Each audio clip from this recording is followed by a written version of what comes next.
Hello and welcome to The Road to Autonomy. The Road to Autonomy is brought to you in part by Stantec, Generation AV. Stantec Generation AV combines some of the most experienced AV experts in the industry with the resources of a global engineering firm.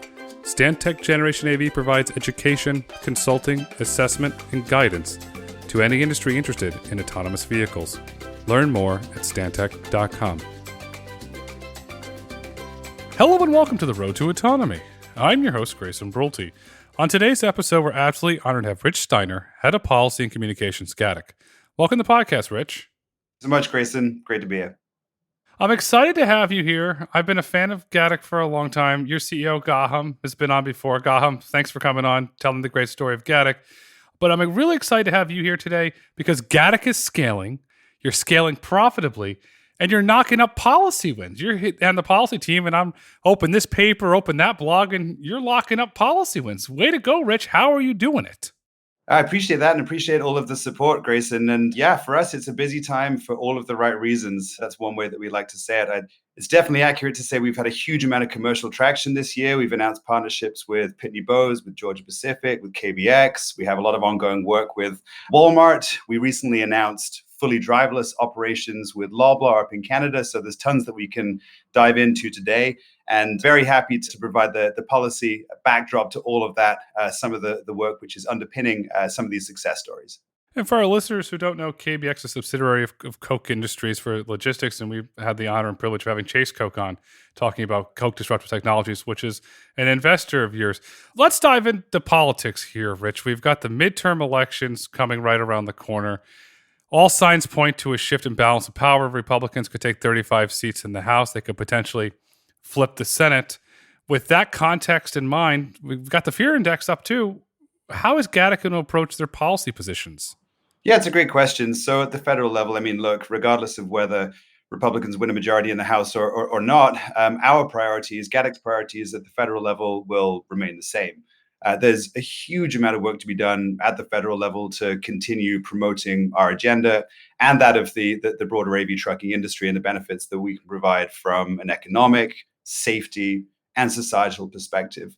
Just to touch on safety, I mean, and it's estimated that more than 42,000 people, I believe, died on American roadways last year, which represents a 16-year high, and I think an 11% increase in fatalities from the previous year. So continuing to impress upon elected officials on both sides of the aisle, the importance of increasing road safety is paramount. So that priority won't change. And it's not just the safety, the benefits as well.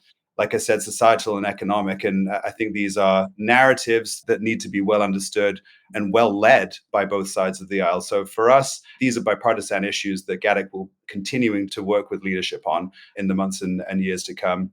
I also want to touch on the fact that I think the pandemic brought the supply chain into focus in a way that had never happened before for everyday people, right?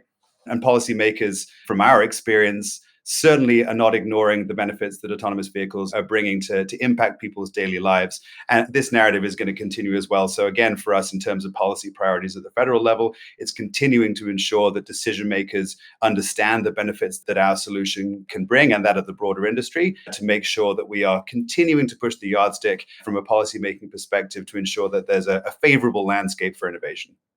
We have to have a favorable landscape for innovation. I've said this many times, and I'm going to say this again. Autonomous vehicles will help to lower inflation. Inflation's at 8.3% in the United States. It's too damn high. As a gentleman who is running for mayor in New York, where the rent's too damn high, the inflation's too damn high. It has to come down.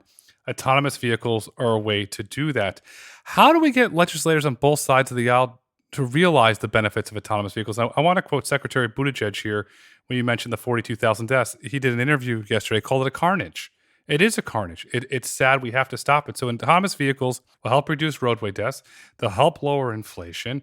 And for the children getting ready for Christmas and the holidays, they're going to ensure that Santa Claus can be able to bring your goods on time, because we saw during the depths of the pandemic with the supply chain, children couldn't get their Christmas gifts, and parents around the country had to explain what a supply chain is. Now, in third grade and fourth grade, children 8, 9, 10 years old are talking about supply chains. This is not a Democrat issue, not a Republican issue. This is an American issue. How do we get them to realize that? Yeah, that's a great point. And just touching on Secretary Buttigieg, I mean, he said it himself. the amount of deaths, it's staggering, unacceptable. But if I believe I'm quoting fairly accurately here, he said that it's become normalized, right? It's become normalized across society. How has that become the case? It's almost unfathomable, but it has.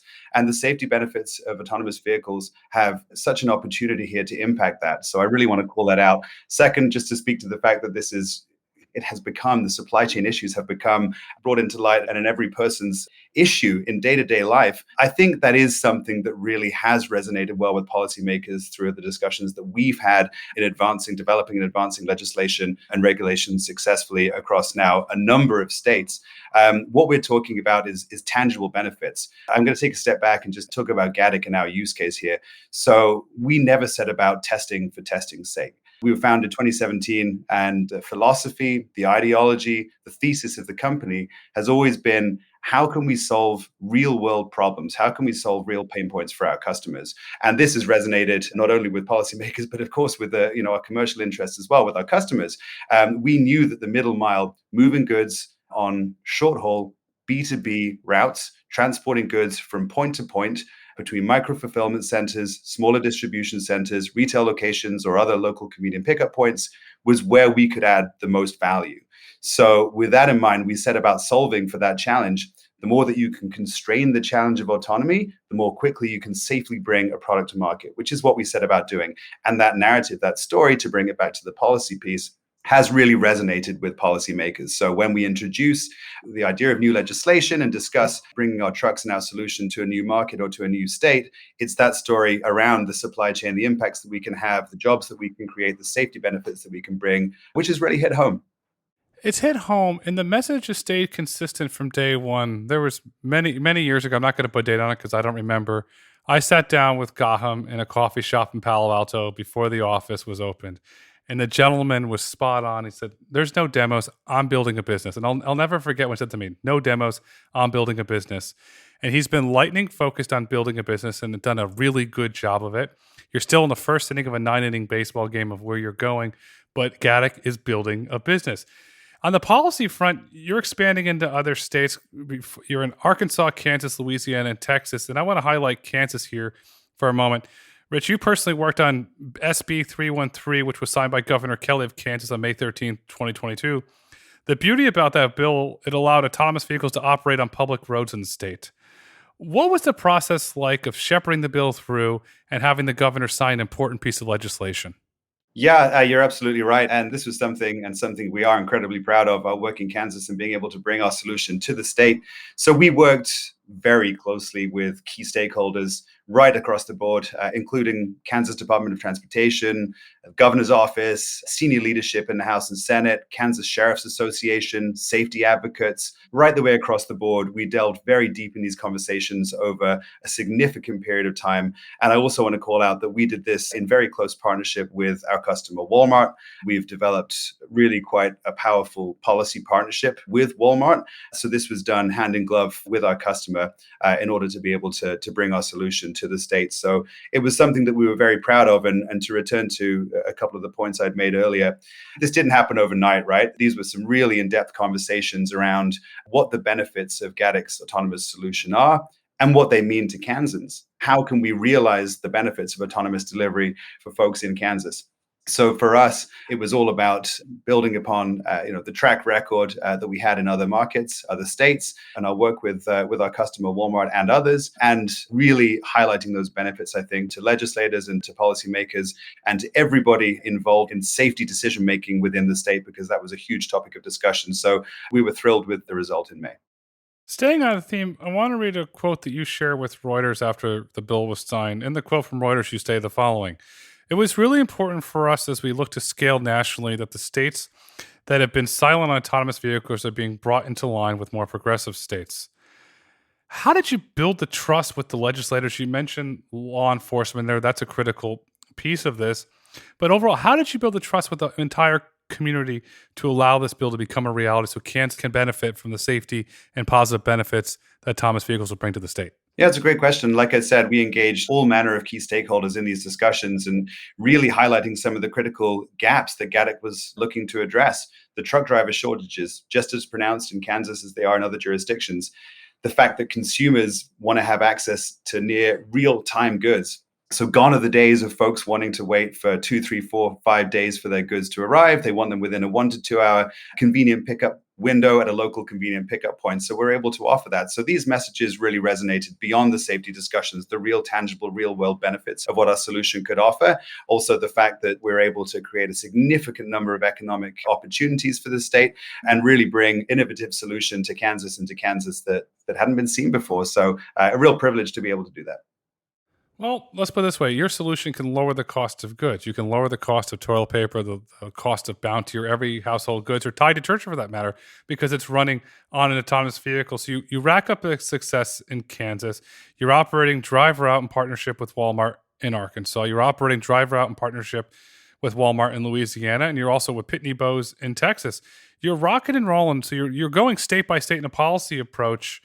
But in the United States, there's no national framework to enable this. What is your policy strategy? Are you following the same strategy? You're going from Arkansas to Kansas, Louisiana, Texas, and to perhaps Florida or to another state, maybe Missouri? Are you going to enact this, or are you going to try and push for a national framework?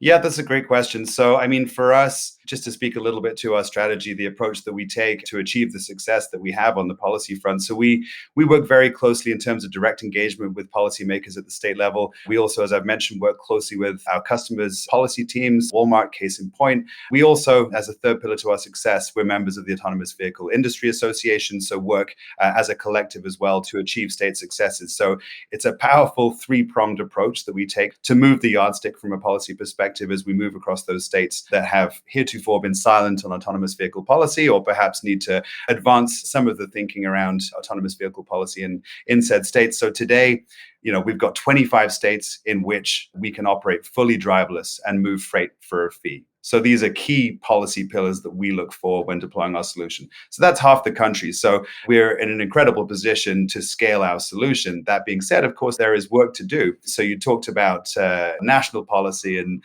how that might look. For us, it's, and I warrant the same would be true for other companies as well, it's a hugely important piece of the strategy. And what I sincerely hope is that all of the experience and good learnings that come from the state level in terms of autonomous vehicle policy development, because there's states that have been doing this now for over a decade and very well, that these key learnings and key experiences at legislative and policy level aren't thrown to the side, but are incorporated within how a national framework would look. So we're certainly going to be continuing to push for a ubiquitous, favorable, enabling national autonomous vehicle framework, because of course that stability and that structure will be incredibly helpful for us. Why push today? You're succeeding. You're generating revenue. You have 50% of the country you can legally operate today. Why push for a national framework?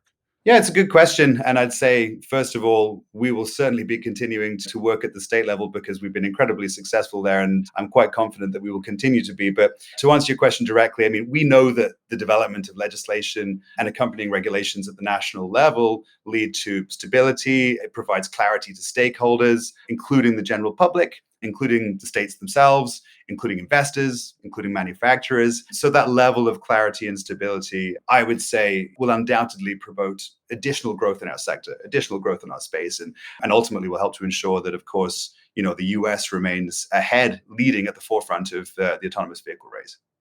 How do we get there? The Truman balcony at the White House has not been used properly in years. It's a great way to build compromise. We have historical things throughout history where compromise has been hashed out at the White House on the Truman balcony.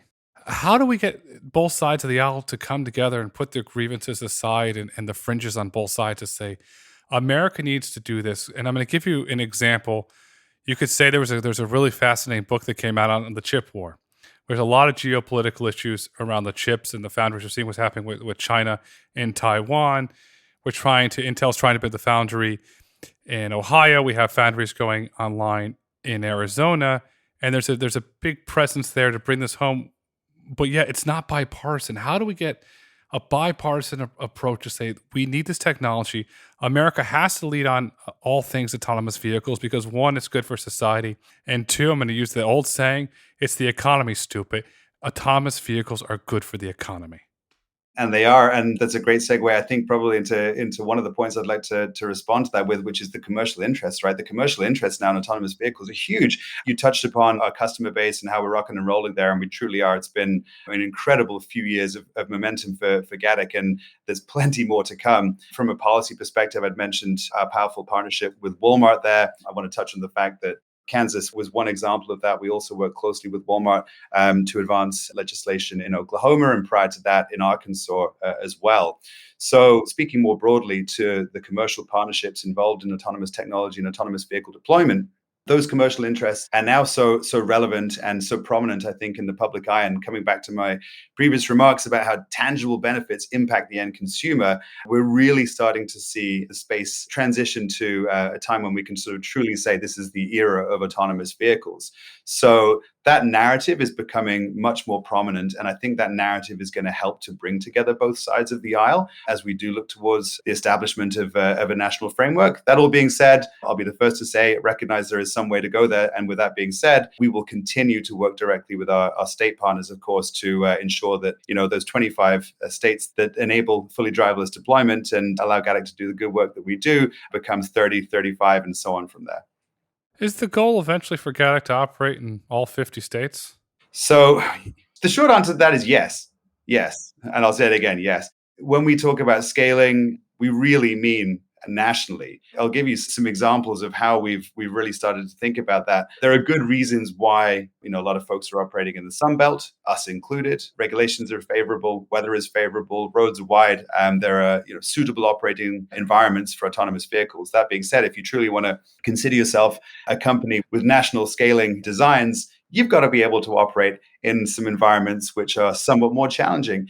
And we've proven that we're able to do that. So to touch on our operations north of the border in Ontario, Canada, just a little, we've now seen 3 inclement winters in Ontario. When I say inclement, if you've ever been to Ontario in the wintertime, but it is cold. And for anyone listening, it is cold. So the 3 winters that we've spent, the experience that we've had on the roadways up in the Greater Toronto area in Ontario, this is not only incredibly useful operational data for our deployments in Ontario, but also data that's transposable to different markets, different jurisdictions, different operations. So we bring a lot of experience of operating in quite different environments, which will help to ensure that we're well positioned. Beyond that, we also have a number of partners, national infrastructure partners. Grayson, I know because we've spoken about it before, but we partnered with Ryder, their national leasing, maintenance, infrastructure to help us scale nationally. These types of partnerships are incredibly useful to ensure that we're well positioned. We have the right pieces of the puzzle in place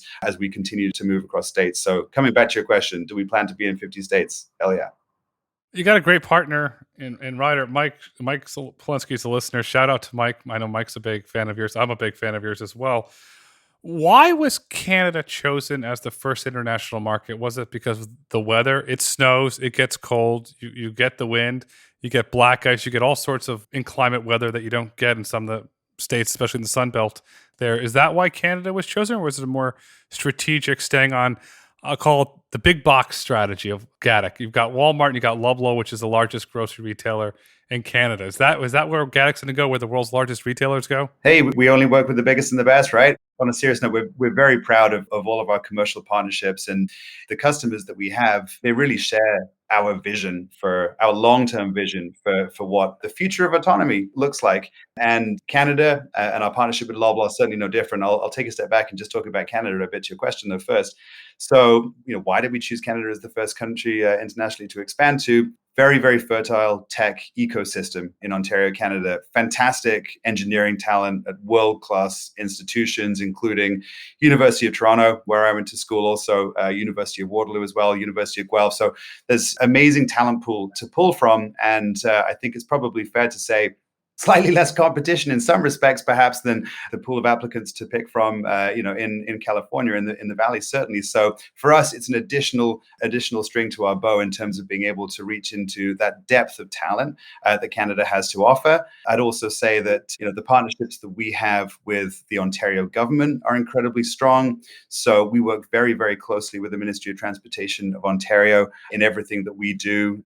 We began operations at the beginning of 2020. So we've been working with the MTO now for the best part of 3 years, and they've been incredibly supportive of everything that we do. So fantastic government and channel partners as well to work with in Ontario. And speaking to the commercial side of things, the partnership with Loblaw came together very quickly. So we deployed our first vehicles for Loblaw beginning of 2020. We expanded the partnership beginning of 2021.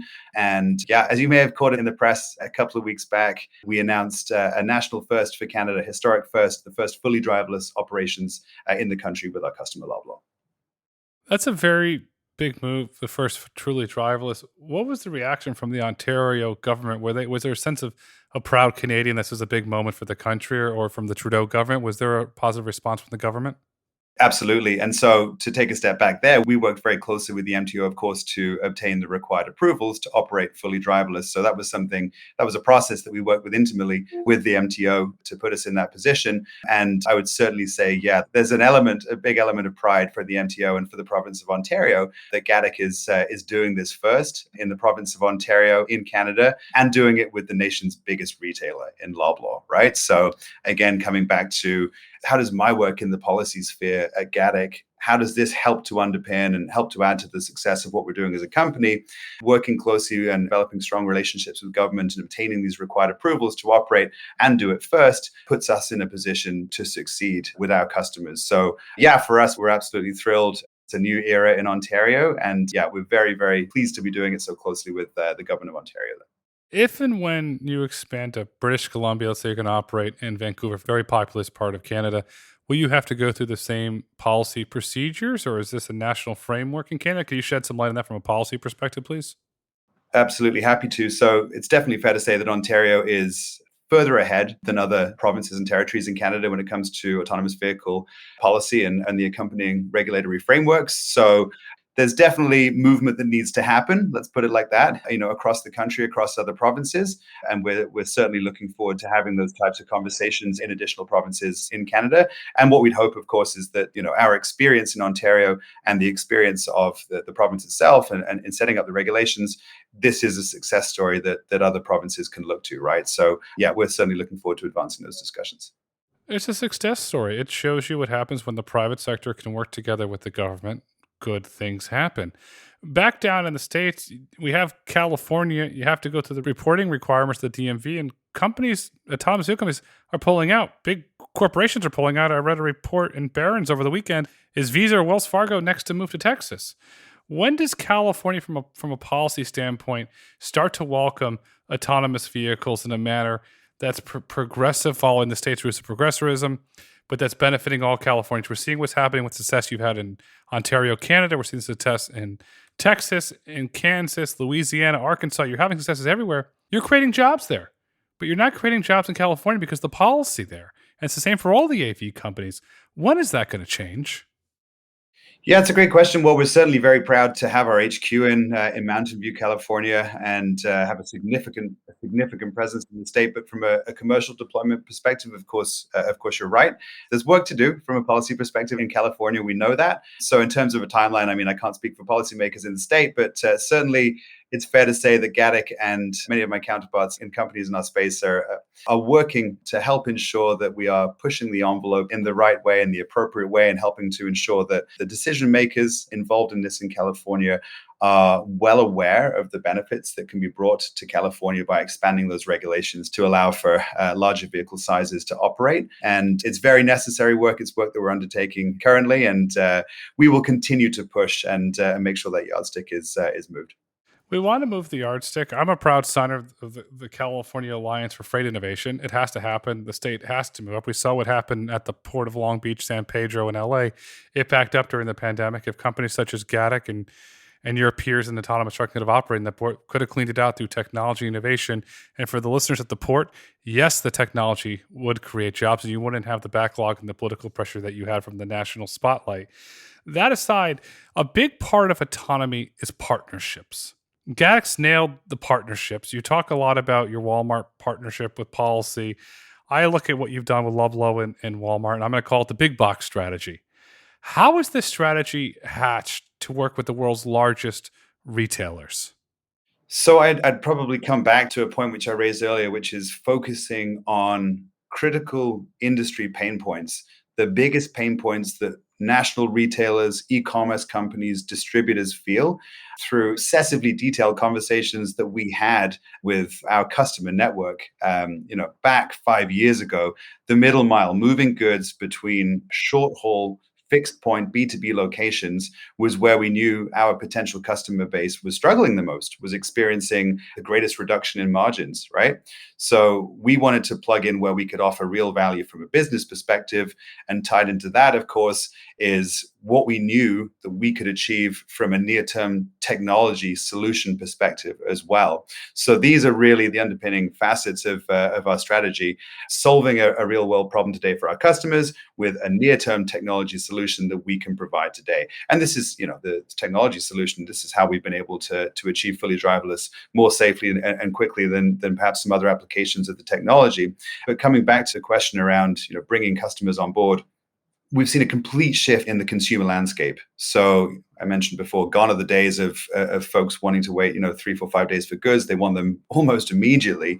And so what that's meant is micro fulfillment centers, smaller distribution centers, retail locations coming closer and closer and closer together. So you end up with a fairly complex urban and semi-urban landscape in which vehicles which are traditionally operated are being required to deliver goods. So simply put, it means more trucks, more trips, more drivers, right? The only way to make this system function more effectively, the way that we see it, and this is where we come in, is to automate that portion of the on-road transportation network. So this is Gatik's solution in a nutshell, right? Our vehicles are operating like busy bees behind the scenes, shuttling goods. As a consumer, when you order goods online, you don't think about the fact that when you place your order, it's the goods that you want and not necessarily at the location that you plan to pick them up from. And this is happening to the nth degree around the country with the largest retailers and e-commerce companies. And in order to pool inventory effectively, move goods more frequently, more efficiently, you need a huge amount of supply chain movement to make that happen. And again, this is where we come in, and that's how we've been able to offer real value. So I think we presented a solution to the industry. When I say the industry, I mean the retail industry, the e-commerce space, at a time when they needed that solution. And that's why some of our partnerships just came together so quickly. You stabilize the supply chain. Repeat it. Gatik stabilizes the supply chain. The micro-fulfillment trend is interesting. I was reading a statistic today. Only 40% of offices around the United States now are actually full on a regular basis. Perhaps some of that space can then be turned into micro-fulfillment, especially in dense urban environments. Not your business, but there'll be a trend of micro-fulfillment really booming and exploring. When Gatik came out of stealth, there was the Walmart announcement seemingly on day one. What's the backstory? How did that relationship come together? Because to me, it sent a very strong positive message on day one. As Gaham told me that way back when in Palo Alto, that coffee shop, that Gatik is a business.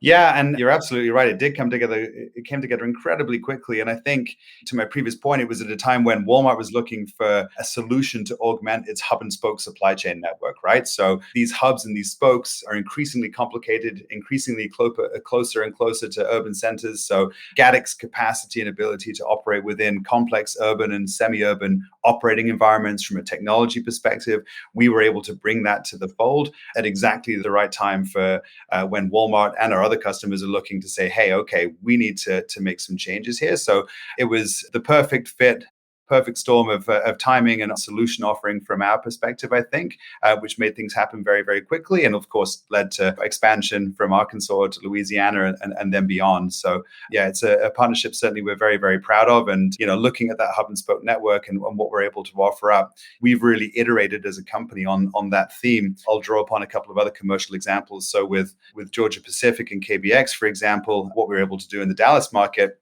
the distribution network there had previously been served by larger vehicles, big rigs, so Class 7, Class 8, in a regional distribution network context. And it wasn't operating as effectively as it needed to be for our customer there. And so we were able to offer up a much more responsive and flexible solution in our Class 6 autonomous box trucks and really disrupt the way that things had previously been done. So, again, coming back to the benefits of what we offer, it is quite unique in the space and something which has resonated incredibly well with our customer base and the real world benefits that they can provide to their consumers.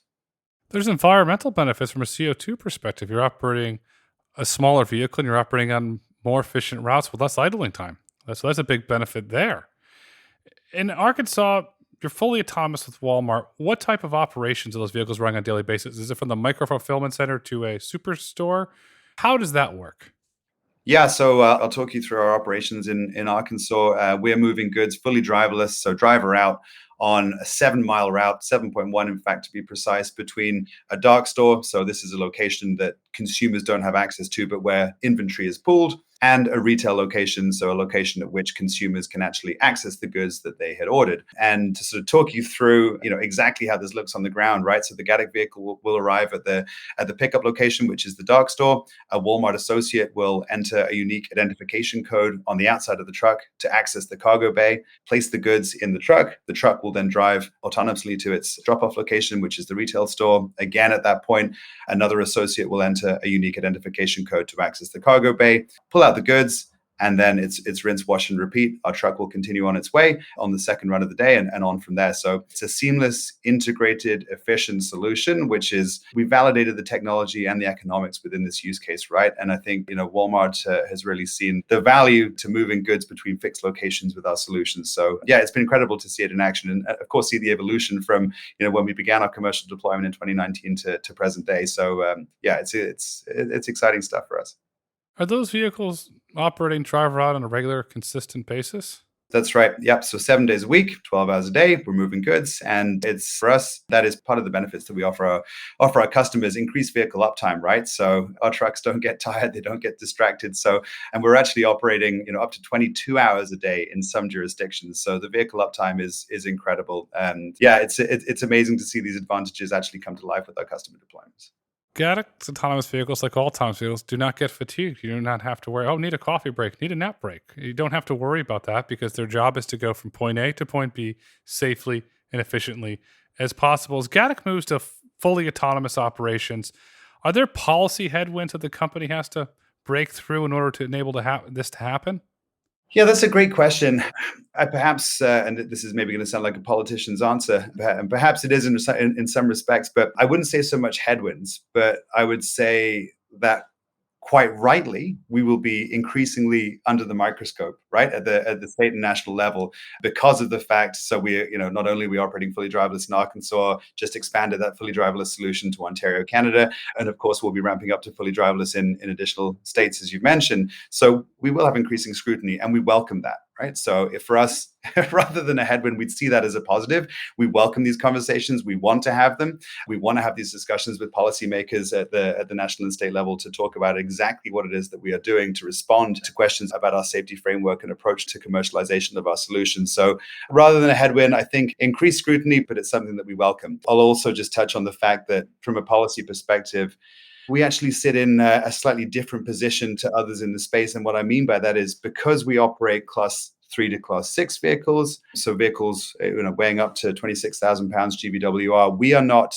encumbered by any of the rules and regulations which relate to CDL, for starters. Also, given our intra-state use case, for example, we don't have to consider crossing state boundary lines across country, for example, within the context of some of the other use cases. Also, there are regulations that we're able to, or that we're not required to follow in the same way regarding driver hours of operation. So there are slightly different things that we need to look at from a regulatory and compliance perspective, which actually makes our life somewhat more seamless. One way that I like to put it, with regards to our operations in general, I think that autonomous vehicle deployment is the space race of our time. And so the more you can do to constrain the challenge of that and simplify the problem, the more quickly, again, you'll be able to safely and effectively bring a product to market. And that thesis extends to the policy framework in which our use case operates, as well as the technology and the thesis behind how we operate between fixed, known, repeatable B2B locations. It's very well said. The common denominator that you have with your peers that operate Class 8 trucks is that conversations build trust. When you sit down with a local community member, you sit down with a politician, you sit down with a law enforcement first responder, you have those conversations to build trust where they ask you questions about the technology. And you perhaps say, would you like to come see our technology, Mr. or Mrs. Law Enforcement Officer? Oh, okay. You're building trust, and that's really important and has to be done. As you build trust, where's the wind at your back? Yeah, that's another great question, and I'll speak to some of those conversations that we had, right? So, in ramping up towards fully driverless operations in the jurisdictions in which we have, of course, we undertook a comprehensive, a rigorous stakeholder engagement process with elected, unelected officials, with first responders, so fire, police, paramedics, with local public to hold ongoing education and information sessions around not only what we're achieving here, but how we're achieving it, and ensuring that there is a way for all of these stakeholders to feed into what we are doing and become part of that process. And I think that in and of itself is something which has really resonated with legislators and policymakers who certainly want to embrace autonomous vehicles, autonomous solutions, and our use case and our safety culture at Gatik, and the way in which we've conducted ourselves as far as these stakeholder engagement processes has really helped to promote and pronounce the policy tailwinds, let's say. So you're promoting policy tailwinds, and then the industry as a whole, it's going through a grown-up phase. If you want to give a parent term, you could use the term, it's in the terrible twos. There's a lot of ups and downs. There's a lot of tantrums. There's a lot of not understanding what's going on because you're about to become 3 years old. How do you see everything shaking out? Because we're living in very interesting times in autonomy world now.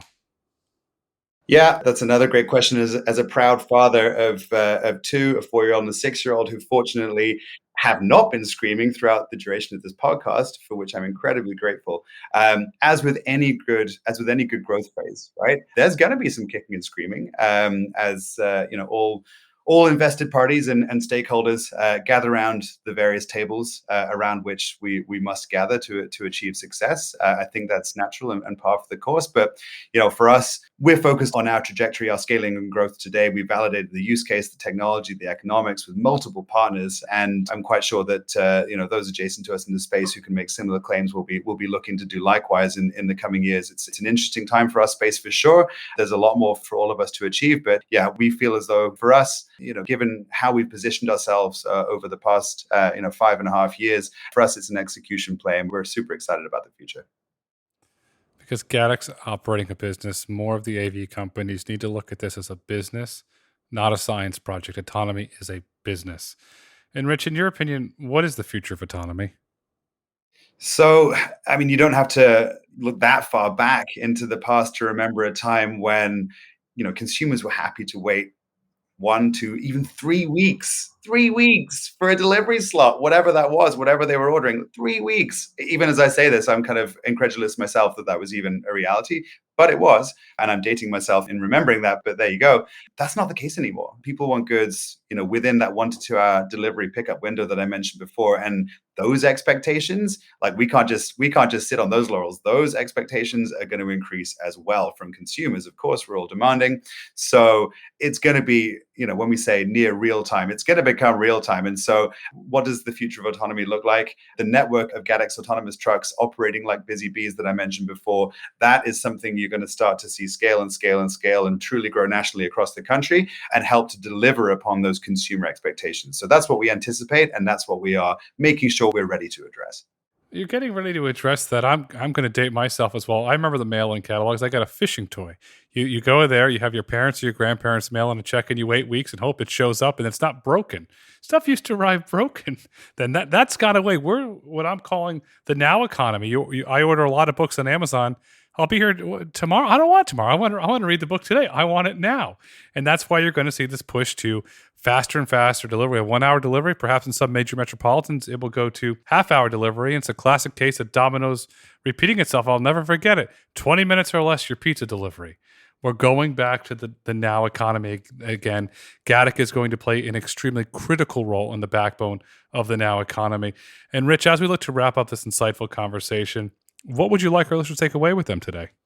So one thing that I always think about, when I come to work, not just when I'm in Arkansas, but when I come to work, is we began our first commercial deployment 2019 in Bentonville, Arkansas, with Walmart, and certainly fair to say that at that point in time, when we began our operations, a few heads were turned. Of course, it was new, it was novel, it was unusual for everyday passers-by to see a Gatik truck operating autonomously on the streets of Bentonville, Arkansas. Over the past 3 years, as a result of the trust that we've built, the work that we've done, the success that we've had, we're now part of the fabric of society. We are ensconced in day-to-day life. And that has become a reality for Gatik. And of course, in the other markets in which we operate, the same can be said as well. So that transition has been amazing to watch and very, very tangible. And from a policy perspective, maybe to just wrap up there, I'd say that those benefits that have been realized in the markets that we are operating in, those benefits are too many to be ignored. And we need to increase the focus on the development of additional policy frameworks in other states that support the safe, rapid, and widespread rollout of our solution. We need a national framework because autonomy will become the fabric of our society. Autonomy will be good for the economy because the future is bright, the future is autonomous, and the future is Gatik.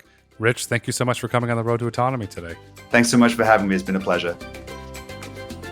Thank you for listening to the Road to Autonomy podcast. If you've enjoyed listening, please rate, review, and subscribe on your favorite podcast platform. Want to get in touch? Follow us on Twitter at Road to Autonomy or email podcast@brulteco.com. The Road to Autonomy is produced by Brulte & Company.